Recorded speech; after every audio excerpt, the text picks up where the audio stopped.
Ayurveda and Yoga actually are sources of innovation. They are not just classic text. In general, Sanskrit only is the source of innovation. It's not a static or dying language which many people are trying to tell us, which it is not. It is a language of knowledge, you know. And innovations through basic concepts like Prakriti, Dosha, Rasa, Guna, all these are researchable areas. And IIT like institutions should get into this and do cutting edge research which will give leadership for India in scientific research, because unfortunately today, although we are publishing more, the typical global leadership in science, we are not, we are far away from.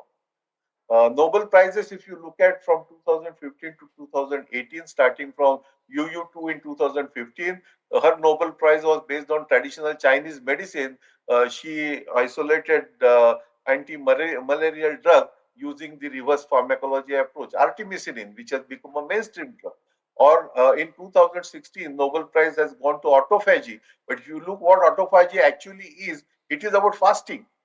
If you look at 2017 Nobel Prize, it is about biological rhythms. But what are biological rhythms? If you look at this biological rhythm article published in Nature and compare it with what I have published in our book on integrative approaches for health, this is about Dinacharya and Ritucharya.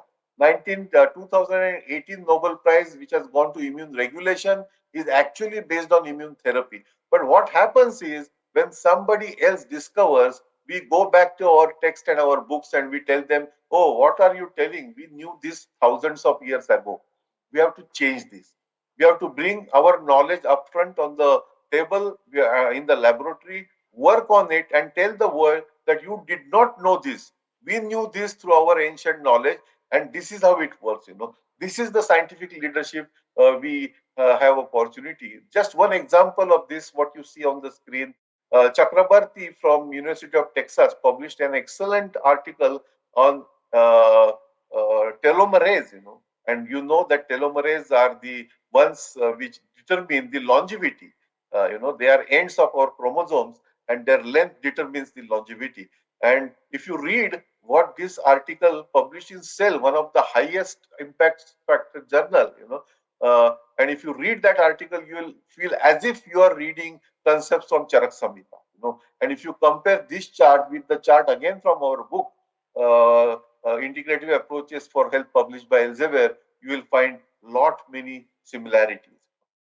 We hypothesized in 2000, I hypothesized that dosha prakriti has genetic connotation, and so we looked at genetics of vat, pitta, and kapha, and it has emerged into a new discipline today as known as AYUSH genomics, and lot of high impact publications have come out of it. We have been able to also, Dr. Valiathan conceptualized this idea of Ayurvedic biology, and the scientific research was conducted at top institutions in India, including IITs, IISERs, and top universities. Projects were on dosha prakriti, genomics and epigenetics, panchakarma, effect of panchakarma on biology, rasayana and biology, Bhasmized nanoparticles, whole system studies, stem cell studies. All these was outcome of Ayurvedic biology. Lot of papers have emerged from Ayurvedic biology on AYUSH genomics.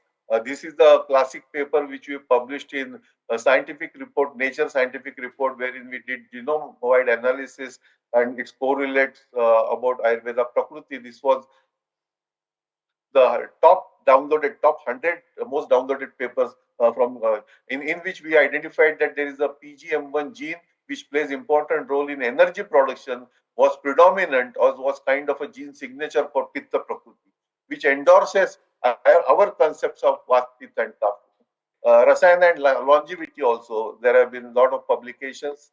Rasayana and regeneration, stem cell and regenerative biology also, in terms of rejuvenation is the typical concept in Rasayana. So a lot of research has gone in. Biology of Panchakarma has been studied by Dr. Urmila Thatte's group from KEM Mumbai, and they have shown that anti-inflammatory activity or the pro-inflammatory cytokine regulation was modulated during this Panchakarma.